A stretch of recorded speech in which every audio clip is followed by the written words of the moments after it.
Hi hello friends, ఈరోజు మనం spoken ఇంగ్లీష్లో భాగంగా ఫిఫ్త్ డే అనమాట. ఈరోజు అంటే ప్రీవియస్గా మనం ప్రతిరోజు నేర్చుకుంటున్నాం. ప్రతిరోజు కొన్ని ఇంగ్లీష్ వాక్యాలు నేర్చుకోవడం ద్వారా మనకి ఇంగ్లీష్ అనేది చాలా సులభతరం అవుతుంది. సో అదే విధంగా దానిలో భాగంగానే మీకు ఒక క్వశ్చన్ అనమాట. ఎవ్రీ డే లాగానే ఎవరు ఫస్ట్ కామెంట్ ఆన్సర్ చేస్తారో చూద్దాం. ఓకేనా?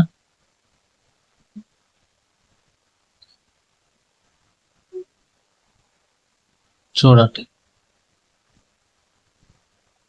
నువ్వు ఇంగ్లీష్ మాట్లాడగలవా? దీన్ని ఇంగ్లీష్లో ఏమంటారో కామెంట్ చేయండి.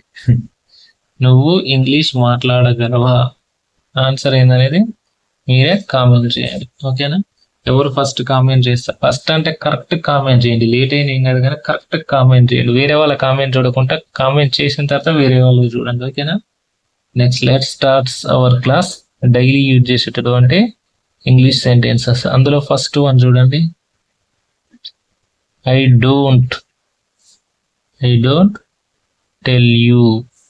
ఐ డోంట్ టెల్ యూ అంటే నేను నీకు చెప్పను.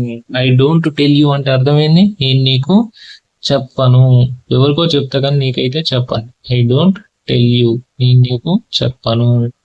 దీంట్లో మనకి ఏ సెంటెన్స్ ఫార్మేషన్ అయింది చూడండి. ఐ అంటే సబ్జెక్ట్ కదా, subject don't, do plus not don't. Tell అంటే verb one plus object. So ఇది ఏ టెన్స్ ఇది చెప్పండి. ఇది సింపుల్ ప్రెజెంట్ టెన్స్ లా నెగిటివ్ సెంటెన్స్ అనమాట. ఇది సింపుల్ ప్రెజెంట్ టెన్స్ లా నెగిటివ్ సెంటెన్స్. ఏ టెన్స్ లో అయినా 4 ఉంటాయి. నెగిటివ్ ఉంటుంది, పాజిటివ్ ఉంటుంది, నెగిటివ్ ఉంటుంది, ఇంటరాగేటివ్ ఉంటుంది, ఇంకోటి ఇంటరాగేటివ్ ఉంటుంది. ఓకేనా? నెగిటివ్ ఇంటరాగేటివ్ ఉంటుంది. లాస్ట్ ఫోర్ ఉంటాయి కదా, అందులో దీనికి సంబంధించింది. ఇంకా సెంటెన్స్ ఫామ్ చేయలేమా? ఇలాంటి ఎన్నో చేయొచ్చు కదా. చూడండి, సబ్జెక్ట్ బదులు ఇంకా తీసుకోండి, షీ తీసుకోండి. She do not. వెర్బ్ ఏం తీసుకుంటారు? డ్రింక్ తీసుకోండి. She do not drink. ఆమె తాగదు. ఏం తాగదు? జ్యూస్. చూడండి, she do not drink juice అంటే ఆమె జ్యూస్ తాగదు. అట్లా సబ్జెక్ట్ వచ్చిందా? షీ. డూ వచ్చిందా? నాట్ వచ్చిందా? వెర్బ్ వన్ డ్రింక్ వచ్చిందా? ఆబ్జెక్ట్ జ్యూస్ వచ్చిందా? She do not drink juice. అట్లా ఇంకా వేరే ఏమైనా ట్రై చేయొచ్చా? చూడండి, he do not. Verb play తీసుకుందాం. ప్లే క్రికెట్ వచ్చిందా? He do not play cricket. అతడు క్రికెట్ ఆడడు. అయిపోయి. ఇంకొకటి చూడండి, సబ్జెక్ట్ ఐ తీసుకుందాం. I do not. Verb one go to college. Subject I. Do వచ్చింది, నాట్ వచ్చిందా? వెర్బ్ వన్ గో వచ్చిందా? ఆబ్జెక్ట్ కాలేజ్ వచ్చిందా? I do not go to college. నేను కాలేజ్కి వెళ్ళను. అట్లా మీరు ఒక్కదాని నుంచి దాంట్లో ఏం సబ్జెక్ట్ ఉంటుందో నేర్చుకోండి. స్ట్రక్చరు అది ఏందో అర్థం చేసుకోండి. మొత్తం మీరే నేర్చేసుకోవచ్చు. పెద్ద కష్టం అయితే ఏమన్నా మీకు? ఇలా ఏమన్నా కష్టం ఉందా చెప్పండి? ఈజీగా లేదు. ఇలా ఏమన్నా కష్టపడ్డది ఏమన్నా ఉందా మీకు? సింపుల్గా అయిపోయింది. అట్లా second one, just a minute అంటే ఒక్క నిమిషం ఆగండి. జస్ట్ మినిట్, ఒక నిమిషం ఆగు బాబు, నేను తర్వాత చెప్తా, ప్లీజ్ ఒక నిమిషం ఉండొచ్చు కదా అంటాను చూసాము. అట్లా జస్ట్ ఏ మినిట్ అంటే ఒక నిమిషం ఆగు అని అర్థం. జస్ట్ ఏ మినిట్ అంటే ఒక నిమిషం ఆగు. నెక్స్ట్, ప్లీజ్ గివ్ టు మీ అంటే దయచేసి నాకు ఇవ్వండి అని అంటాను చూసాము. అట్లాంటి సందర్భంలో దీన్ని వాడతాయి. Please give to me, please take to me, నాకు ఇవ్వండి. దయచేసి ప్లీజ్ టాక్ టు మీ అంటే నాతోటి మాట్లాడండి. అట్లా ప్లీజ్ గివ్ మీ అంటే ప్లీజ్ దయచేసి నాకు ఇవ్వండి. ప్లీజ్ చూడండి, అదే ప్లీజ్ టాక్ టు మీ అంటే దయచేసి నాతోటి మాట్లాడండి. అట్లా please come to me. Please come to, దయచేసి నాతోటి రండి, దయచేసి నాతోటి రండి. అట్లా ఆ విధంగా మనం సెంటెన్సెస్ అనేది ఫామ్ చేసుకోవచ్చు. ఒక్కదాని నుంచి ఎన్నో రకాలైనటువంటి సెంటెన్సెస్ అనేది ఫామ్ చేసుకోవచ్చు. Next, it's too late. It's too late అంటే చాలా ఆలస్యమైంది.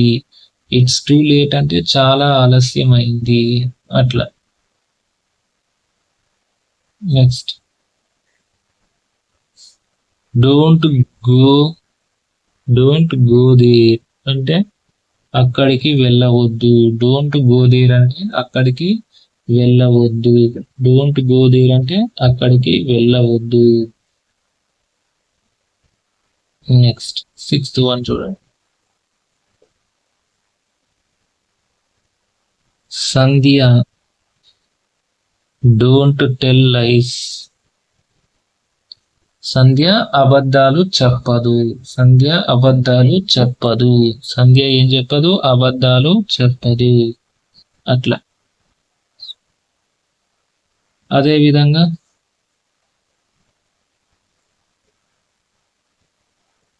May I go,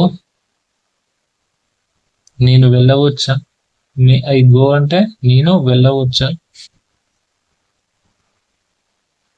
please come. Please come అంటే రండి, దయచేసి రండి అంటాం చూసావా. అట్లా ప్లీజ్ కమ్ అంటే దయచేసి రండి. నెక్స్ట్, డోంట్ క్రై అంటే ఏడవద్దు. డోంట్ క్రై అంటే ఏడవద్దు అని అర్థం. Next, 10th one.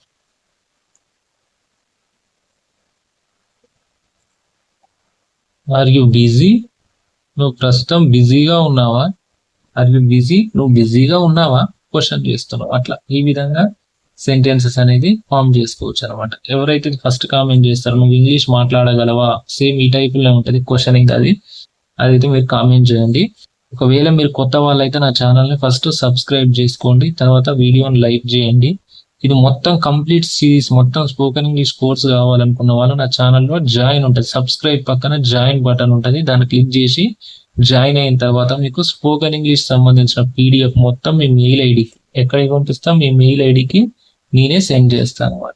ఓకే, ఇలాంటి రెగ్యులర్ అప్డేట్స్ కోసం అయితే మన ఛానల్ని ఫాలో అవ్వండి. ఎందుకంటే ప్రతిరోజు వీడియో చూస్తుండడం కన్నా పీడిఎఫ్ దగ్గర పెట్టుకుని వీడియో చూసేదనుకో చాలా ప్రాక్టీస్ చేయడానికి ఈజీగా ఉంటుంది అనమాట. పెద్ద కష్టపడాల్సిన అవసరం కూడా ఏముంటది. ఇంగ్లీష్ అనేది చాలా ఈజీగా నేర్చుకుంటే. ఇంగ్లీష్ నేర్చుకోవాలంటే మెయిన్ ఏంటంటే పట్టుదల, ఓపిక ఉండాలి. ఓపిక ఉంటేనే ఇంగ్లీష్ వస్తుంది. ఏమంటే ఇప్పుడు నేర్చుకున్నాం నెక్స్ట్ రావాలంటే రాదు. Okay, thank you. ఇలాంటి ఇన్ఫర్మేషన్ వీడియోస్ కోసం అయితే లైక్ చేయండి, షేర్ చేయండి, సబ్స్క్రైబ్ చేయండి. Thank you.